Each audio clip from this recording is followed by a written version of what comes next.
Welcome to all in this video. आप सभी का आज के इस वीडियो में बहुत बहुत स्वागत है। दोस्तों, वीडियो स्टार्ट करने से पहले मैं आपको बताना चाहूँगा कि आज का ये वीडियो उन सभी लोगों के लिए बहुत ज़्यादा इम्पॉर्टेंट महत्वपूर्ण है जो लोग सेल्स में अपना करियर बनाना चाहते हैं या ऑलरेडी सेल्स में काम कर रहे हैं लेकिन वो सक्सेसफुल नहीं है, या जो लोग सेल्स में ज़्यादा सफलता प्राप्त करना चाहते हैं। साथ ही साथ मैं आपको एक चीज़ और बताना चाहूँगा कि जो लोग BBA, MBA, BCom जो पढ़ाई करने के बाद सेल्स में आएंगे या ऑलरेडी पढ़ाई कर रहे हैं और वहाँ पे भी सेल्स का एक लेसन चैप्टर होता है, जो सेल्स का टॉपिक पढ़ते हैं, उन लोगों के लिए भी ये टॉपिक बहुत ज़्यादा इंपॉर्टेंट है कि इस टॉपिक को पढ़ के वो एग्ज़ाम में भी आराम से लिख सकते हैं। तो चलिए दोस्तों, टाइम बिना वेस्ट किए और हम स्टार्ट करते हैं अपनी सेल्स ट्रेनिंग। और आज मैं आपको मास्टर बना दूंगा कि सेल्स कैसे करते हैं। दोस्तों, प्रोडक्ट बेचना सीख जाओगे इस वीडियो के माध्यम से। अगर आप 5 प्रोडक्ट बेचते हो तो 10 प्रोडक्ट बेचोगे, और आप 50 कस्टमर को हैंडल करते हो तो 100 कस्टमर को हैंडल करना आपको सिखा दूंगा। Be a master in sales training. Please next. तो देखते हैं हम अगली स्लाइड, और आज का इस टॉपिक में हम क्या क्या कवर करने वाले हैं तो वो हम वन बाय वन देखते हैं। पहला तो चीज़ ये है कि हम पढ़ेंगे व्हाट इज सेल्स, हमारा बेचना मतलब विक्रय होता क्या है, एक अच्छे सेल्स पर्सन की क्वालिटी क्या होती है, और एक मॉडल दोस्तों मैं आपको बताऊंगा जो कि सेल्स के लिए बहुत ही ज़्यादा महत्वपूर्ण होता है, ODPC, order pack model of sales. इसके अलावा हम बाइंग प्रोसेस पढ़ेंगे कि कैसे खरीदते हैं, फिर क्वेश्चनिंग करना सीखेंगे, और लास्ट में सीखेंगे कि सेल्स में क्या मिस्टेक्स होती हैं जिसके कारण हमारी सेल्स ख़त्म हो जाती है, मतलब फ्लॉप हो जाती है। तो चलिए दोस्तों, वन बाय वन हम सारा देखते हैं, और हम अपनी अगली स्लाइड पर चलते हैं और देखते हैं कि सेल्स क्या होता है, व्हाट इज सेल्स। सबसे पहले दोस्तों हम थ्योरेटिकल पढ़ेंगे, उसके बाद प्रैक्टिकल, जिससे कि आप एग्जाम में भी लिख सकते हो, और थ्योरी की जानकारी भी इंसान को होना चाहिए, क्योंकि जब तक थ्योरेटिकल पोर्शन आपकी जानकारी में नहीं रहेगा आप परफेक्ट सेल्स गाइस नहीं बन सकते। तो सबसे पहले हम देखते हैं सेल्स क्या होती है। तो हमारी जो डेफिनेशन है दोस्तों, a sale is a transaction between 2 और more parties in which the buyer receives the tangible और इंटेंजिबल गुड्स, सर्विस और assets in exchange for money. Simple भाषा में दोस्तों मैं आपको बताना चाहूँगा कि सेल क्या होता है, विक्रय क्या होता है। 2 लोगों के बीच में ट्रांजैक्शन होता है, एक व्यक्ति एक सामान देगा, उसके बदले दूसरा व्यक्ति उसको पैसा देता है, तो ये क्या हो जाता है, हमारा सेल्स हो जाता है। एग्जाम्पल के लिए मैं दुकानदार हूँ एग्जाम्पल, तो मैं अपना कोई सामान किसी को बेचता हूँ। एग्जाम्पल के लिए मेरी शूज़ मतलब जूते की दुकान है, तो मैंने जूता दिया और सामने वाले ने मुझे पैसा दिया, तो ये क्या हो गई, सेल्स हो गई।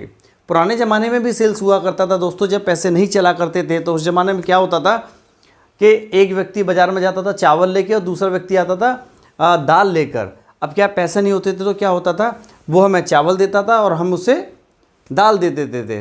तो इस तरह से पहले ज़माने में भी सेल्स हुआ करती थी। तो दोस्तों, उम्मीद है आपको समझ में तो आ गया होगा कि सेल्स होती क्या है। 2 लोगों के बीच में जो ट्रांजैक्शन होता है वही होती है हमारी सेल्स। अच्छा, एक डेफिनेशन और पढ़ेंगे।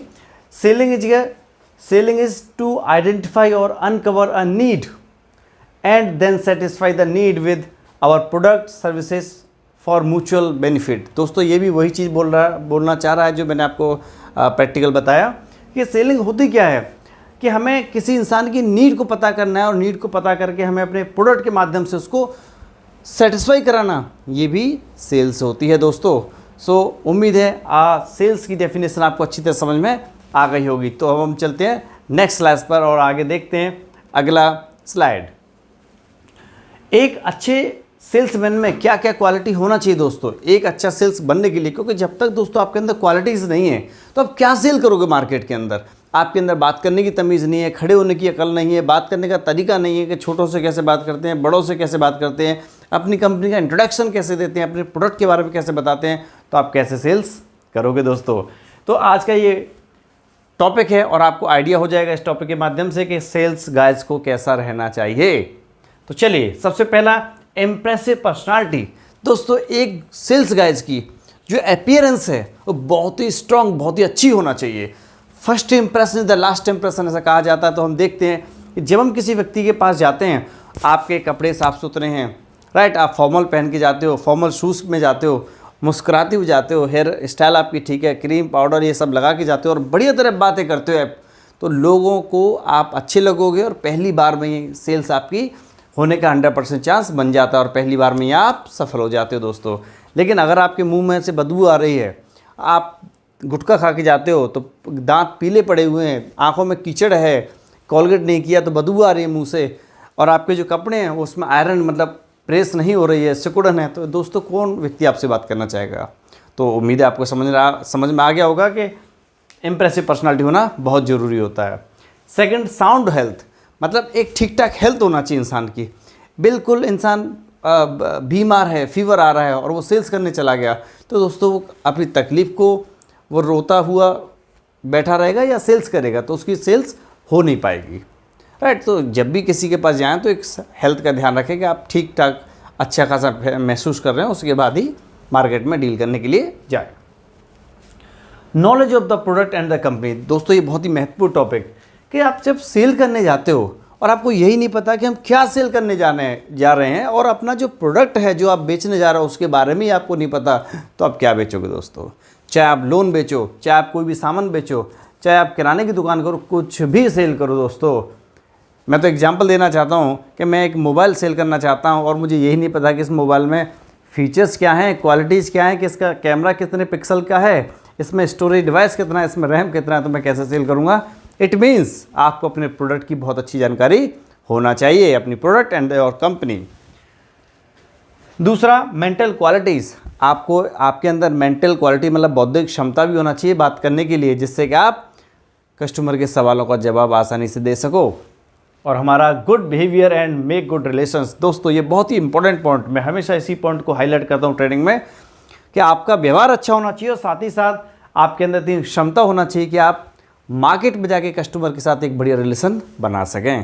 क्योंकि दोस्तों सेल करने से कभी सेल नहीं होती, ये मेरा ट्रेनिंग देने का तरीका है कि सेल अगर आप करने जाओगे तो मैं आपको बताना चाहूँगा दोस्तों कभी सेल्स नहीं होगी। हमेशा मैं अपनी ट्रेनिंग में इसी बात को बताता हूँ कि सेल अगर आप ये सोच के जा रहे हो कि आज सेल कर दूँगा उससे तो कभी नहीं होगी। लेकिन हाँ, अगर आप मार्केट में जाते हो और बोलते हो मैं रिलेशन बनाने के लिए जा रहा हूँ, मैं रिलेशन क्रिएट करूँगा कस्टमर से, तो दोस्तों अगर आपने 10 रिलेशन बनाया तो 50 सेल हो जाएगी आपकी। लेकिन अगर आप ये सोच के जाओगे कि यार मैं आज 10 सेल करूँगा, तो दोस्तों एक भी सेल होने का चांसेस नहीं होता है उसमें, क्योंकि सारा चीज़ जो डिपेंड है, जो गेम है वो है आपके रिलेशंस का। तो चलिए आगे देखते हैं। एबिलिटी टू परसुएट, इसका मतलब तो आपको समझाना अच्छा आना चाहिए, क्योंकि जब आप अपने प्रोडक्ट के बारे में दोस्तों सामने वाले को समझाओगे कि हमारा प्रोडक्ट किस तरह आपको लाभ पहुंचाएगा, फ़ायदा पहुंचाएगा, तब तो लोग आपके पास आएंगे। नॉलेज ऑफ द कंपटीशन, आपको ये भी पता होना चाहिए कि हमारे कंपनी के अलावा मार्केट में और कौन कौन सी कंपनी काम कर रही हैं और वो क्या क्या फ़ायदा देती हैं, उसका प्राइस क्या है, उसका बेनिफिट क्या है उसके प्रोडक्ट का, और हमारा क्या है। तो आपको सामने वाला का भी जो प्रोडक्ट है, सामने वाली कंपनी का, जो आपके कॉम्पिटिटर का, उसका भी पता रहना चाहिए। Knowledge of the selling process, sales कैसे करते हैं, उसकी प्रोसेस कहाँ से स्टार्ट होती है वो भी पता होना चाहिए। दोस्तों ये पॉइंट आगे भी कवर होगा जो मैं ट्रेनिंग दे रहा हूँ, और आगे डिटेल से इस पॉइंट की हम चर्चा करेंगे। Stop selling and start listening, दोस्तों ये क्या कहना चाह रहा है पॉइंट, कि जब हम सेल करते, जैसे मैंने आपको बताया कि सेल करने से कभी सेल्स नहीं होती, आप सेल करिए ऐसा नहीं, लेकिन सामने वाले को सुनो भी कि आपका कस्टमर क्या कहना चाह रहा है। पहले आप कस्टमर को ध्यान से सुनो कि उसकी नीड क्या है, वो क्या चाहता है, उसके बाद बोलना स्टार्ट करो, राइट। आपने कस्टमर को सुना नहीं और पहले ही सेल्स करना चालू कर दिया, कभी भी आप सेल्स में सक्सेस नहीं होंगे। First of all you have to listen your customer first, then start selling. And the 10th point, leave your ego at the door and learn flexibility. दोस्तों अगर आप घमंड लेके कस्टमर के सामने जाते हो और आप समझते हो कि मैं ही सब कुछ हूँ, तो दोस्तों कभी भी आप सफल नहीं हो सकते। Customer is the king of market, और आप कौन हो, भिखारी। तो कस्टमर के पास जब जाते हैं तो हम भिखारी समझ के अपने आप को लेके जाते हैं कि हम भिखारी हैं, और जो कस्टमर है वो राजा है मार्केट का, तब भी आप सेल कर सकते हैं। Respect how your customer prefer to communicate, आपको सम्मान देना है अपने कस्टमर्स को, और उसको ध्यान से सुनना है कि वो क्या चाहता है दोस्तों, उसके बाद ही हमारी गाड़ी आगे बढ़ पाएगी। तो चलिए अब हम आगे देखते हैं। तो दोस्तों अब हम पढ़ेंगे ODPC, order pack model of sales. Friends इस मॉडल के माध्यम से मैं आपको परफेक्ट बना दूंगा कि सेल्स कैसे करते हैं, और जो लोग नए नए सेल्स की नौकरी करते हैं उनको मार्केट में जब वो जाते हैं, एग्जांपल के लिए दुकान जाके सेल करना है या कंपनी टू कंपनी जाके सेल करना है, कैसे भी उनकी सेल्स रही हो, तो उनको संकोच होता है, हेजिटेशन होता है कि कैसे हम नए कस्टमर से बात करें। और बात हम कहाँ से स्टार्ट करें। सबसे बड़ा प्रॉब्लम आता है कि बात हम कहाँ से स्टार्ट करें। तो फ्रेंड्स, सबसे पहला जो पॉइंट है हमारा ओपनिंग द सेल होता है। ओपनिंग द सेल में सेल को स्टार्ट कैसे करें। दोस्तों स्टार्ट कैसे करते हैं, हम दुकान पे गए एग्जांपल के लिए सेल करने के लिए, हमारी कोई बिजनेस लोन है, हम दुकान से दुकान जाके सेल करते हैं या किसी भी प्रकार से आप सेल करते हो, कंपनी टू कंपनी करते हो, कैसे भी करते हो। तो जब हम जाते हैं तो मैं पहली चीज़ आपको बता रहा हूँ जो कि सबसे ज़्यादा इंपॉर्टेंट है, हमेशा आप रिलेशन बनाइए। You have to create relation the market. सबसे पहले आप जाते हो, नमस्ते करो, ग्रीट करो, sir good morning, good afternoon, नमस्कार, नमस्ते, जो भी आपको लगता है। आप सबसे पहले कस्टमर ग्रीट करेंगे और पूछेंगे सर आप कैसे हैं, आपका बिजनेस कैसा चल रहा है, सब ठीक है ना आपकी लाइफ में। ऐसा करके हम रिलेशन स्टार्ट करते हैं। ये आपके ऊपर डिपेंड करता है, आप जैसे स्टार्ट करना चाहो कर सकते हो। ये हम तरीका है हमारा ओपनिंग करने का। आपने एक बार ओपनिंग स्टार्ट किया, देन डेवलपिंग द सेल्स। यहाँ पर हम बात करते हैं कि सेल्स को विकसित करने के लिए हमें प्रोडक्ट ऑफर नहीं करना है अभी दोस्तों, हमें डेवलपिंग द सेल्स करना है। और डेवलपिंग सेल्स कैसे करेंगे, आप कस्टमर से पूछेंगे सर आपका बिजनेस कैसा चल रहा है, बिजनेस कैसा है आपका, और आप कस्टमर से ज़्यादा बात करने की कोशिश करेंगे। और जब ज़्यादा से ज़्यादा बात करने की कोशिश करते हैं तो कस्टमर खुद बताता है कि उसको क्या क्या प्रॉब्लम्स है, क्या क्या नीड्स है, राइट। आप बिजनेस को लेके हो सकता है कि उसको पैसे की ज़रूरत पड़ रही हो, या हो सकता है कि उसे और भी बहुत प्रकार की चीज़ों की समस्या हो। तो जब आप उससे बातें करोगे तो वो अपने बारे में आपको ज़्यादा से ज़्यादा बताएगा। आपको लिसन करना, ज़्यादा बोलना नहीं है। तो जब आप लिसन करते हो और तब आप बताते हो कि सर हम ऑलरेडी बैंक से आए हुए हैं और हमारी कंपनी भी लोन प्रोवाइड करती है, या फिर मान लीजिए आपका प्रोडक्ट कोई और चीज़ का है। क्योंकि क्या होता है कि दोस्तों प्रोडक्ट हर कंपनी का अलग अलग होता है। आप लोन दे रहे हो तो लोन का प्रोडक्ट हो गया, मैंने एक एग्जांपल के लिए बताया, या आपका हो सकता है कोई और इंडस्ट्री में आप काम करते हो तो आपका वो प्रोडक्ट हो सकता है। तो आपने क्या किया, सेल को विकसित करते करते कस्टमर के बारे में आपने ज़्यादा से ज़्यादा सुना, तो आपको उसकी कमियां पता पड़ गया, उसकी रिक्वायरमेंट पता पड़ गया, उसकी ज़रूरत पता पड़ गया, आपको उसका जो पेन पॉइंट है, जो दुख वाली जो नस है ना, वो आपको मिल गया। तो आपने यहाँ पे क्या किया, अपने प्रोडक्ट को उसकी दुख दर्द वाली चीज़ों से रिलेट कर दिया। तो यहाँ पे आपने अपनी सेल को विकसित कर दिया। दोस्तों उम्मीद है आपको समझ में आ रहा होगा। आपने उसने एग्जाम्पल के लिए एक बैंक का कर्मचारी क्या करता है, उसके हिसाब से मैंने आपको बताया कि मान लो मेरी कंपनी का प्रोडक्ट है लोन बेचने का, और यहाँ पर क्या हुआ, एक कस्टमर से आपने बात किया, जब उसने बताया कि सर मेरी दुकान है लेकिन मैं दुकान में सामान बढ़ाना चाहता हूँ लेकिन मेरे पास पैसा नहीं है। तो उसने क्या किया, अपनी रिक्वायरमेंट बताया, और आपने यहाँ पर क्या कर लिया, क्योंकि आप कहाँ के कर्मचारी हो, बैंक के, तो आपने क्या किया, अपनी सेल को विकसित कर लिया और उसको बताया कि सर मैं खुद एक बैंक का कर्मचारी हूँ और हम लोन बांटते हैं, राइट। तो ये होता है डेवलप करने का तरीका। अब आया ODP, P stands for proposing a solution. अब यहाँ पर क्या है कि हमको प्रोडक्ट नहीं बेचना है दोस्तों। अगर आप प्रोडक्ट बेचने की बात करोगे तो कस्टमर बोलेगा ये तो प्रोडक्ट बेचने लग गया मुझे, राइट। हो सकता है कि वो आपकी सेल हाथ से चले। यहाँ पर आपको सोल्यूशन प्रोवाइड करना है। ऑफकोर्स हम अपना प्रोडक्ट ही बेचेंगे, लेकिन क्या करना है, सोल्यूशन देना है उसको, उसकी ज़रूरत के मुताबिक, उसकी रिक्वायरमेंट के मुताबिक। उसको अगर आपकी 50,000 की लोन चाहिए, 1 लाख की लोन चाहिए, 2 लाख की लोन चाहिए एग्जाम्पल के लिए, तो उसकी रिक्वायरमेंट के अनुसार आपने उसको सुझाव दिया कि सर हमारी कंपनी लोन देती है, आप लोन ले लीजिए। आपकी पैसे की जो कमी है वो दूर हो जाएगी और आराम से इसको आप चुका सकते हो। तो आपने क्या किया, यहाँ पर सॉल्यूशन प्रोवाइड कर दिया।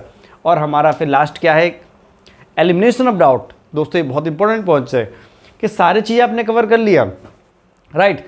अब जो इंपॉर्टेंट पॉइंट यही कहता है कि यहाँ पे भी कस्टमर को लेने से पहले थोड़ा डाउट रहेगा, संदेह रहेगा, अरे यार इसने सब कुछ तो अच्छा बता दिया, कोई समस्या मुझे लग रही है।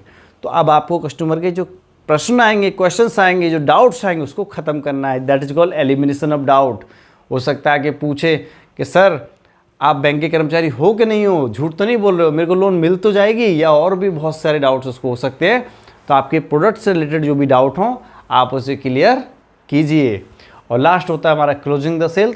यहाँ पर मीटिंग को हम फाइनल करते हैं और उसको सॉल्यूशन देने के बाद हम सेल को फिनिश कर देते हैं। दोस्तों तो उम्मीद है ये पॉइंट्स आपको अच्छी तरह समझ में आ गए होंगे। अब हम बढ़ते हैं नेक्स्ट।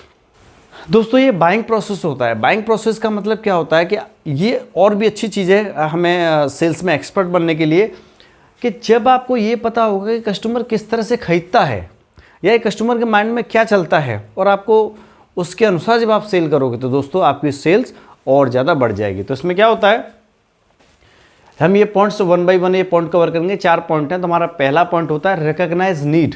दोस्तों रिकॉग्नाइज नीड में क्या होता है, know the buyers need and motivate to buy. दोस्तों एग्जाम्पल के लिए आप किसी कस्टमर के पास जा रहे हो और आपको उसकी क्या पता है, ज़रूरत, नीड पता है पहले से, तो दोस्तों आप उसको मोटिवेट कर सकते हो खरीदने के लिए कि सर आप इसे खरीद लीजिए। और जब तक आप उसको ज़रूरत ही नहीं पता पड़ेगी, आपको यही नहीं पता है कस्टमर चाहता क्या, तो आप मोटिवेट क्या करोगे। तो दोस्तों रिकॉग्नाइज नीड का मतलब होता है कि कस्टमर की नीड को पहचानो कि हमारा कस्टमर क्या चाहता है, उससे बात करो, क्वेश्चंस करो, और वो कस्टमर आपको अपनी ज़रूरत बताएगा।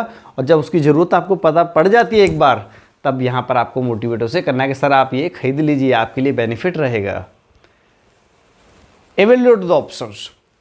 अब ये क्या होता है कि कस्टमर के पास में बहुत सारे ऑप्शंस होते हैं, एग्जाम्पल के लिए आपकी वाइफ है, आपकी सिस्टर है, राइट, या आपकी माता जी हैं, जब बाज़ार में जाते हैं कुछ सामान खरीदने के लिए, एग्जाम्पल के लिए कपड़े खरीदने गए, या हो सकता है श्रृंगार के सामान खरीदने गए, चूड़ियाँ खरीदने गए, कुछ भी चीज़ खरीदने गए, तो देखा होगा वो बहुत सारे ऑप्शन मिल जाते हैं, तो चूज़ करने में वो कन्फ्यूज़ होते हैं कि ये लें, तो आप उनकी हेल्प कर सकते हो प्रोडक्ट खरीदने में।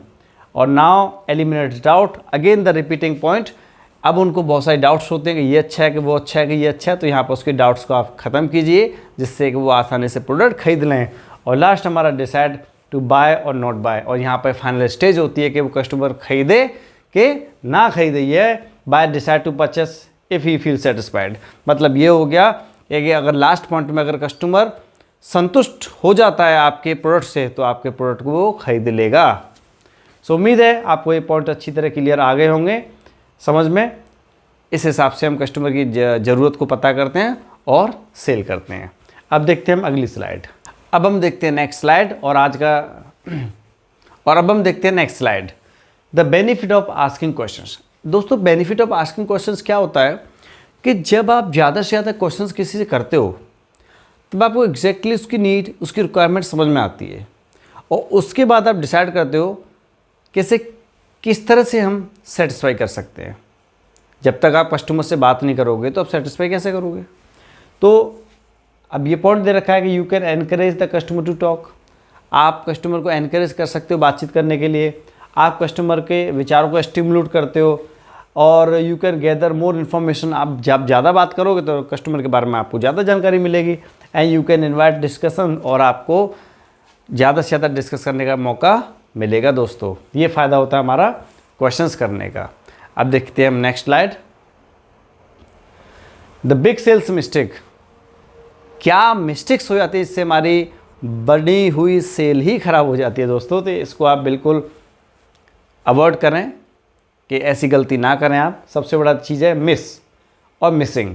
तो मिस में मिसअंडरस्टैंडिंग, कभी भी आप जब किसी को कोई चीज़ समझाओ या प्रोडक्ट के बारे में जानकारी दो, कभी मिसअंडरस्टैंडिंग नहीं होना चाहिए, और मिस इन्फॉर्मेशन, गलत जानकारी भी नहीं देना चाहिए दोस्तों। अगर आपने ये किया तो आपकी सेल्स कभी नहीं हो सकती। एक बार आप तो सफल हो सकते हो, लेकिन लॉन्ग लास्टिंग लाइफ टाइम सफल नहीं हो सकते, क्योंकि गलत सेल करके, गलत तरीके से बेचकर, गलत जानकारी देकर आप लंबी डील नहीं कर सकते हो। ज़्यादा टॉकिंग टू मच, ज़्यादा बोलना, वो भी नुकसानदायक हो जाता है।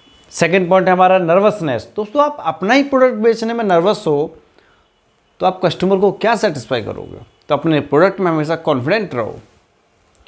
Failure to see your customers problem. दोस्तों हमें कस्टमर की प्रॉब्लम्स देखना है। जब तक हम कस्टमर की प्रॉब्लम नहीं देखेंगे, कस्टमर क्या चाहता है, क्या समस्या है उसे, तो आप सेल नहीं कर सकते। सबसे पहले आपको कस्टमर की समस्याओं को पता करना ही पड़ेगा, और उसके अकॉर्डिंग आप प्रोडक्ट को सेल कीजिए।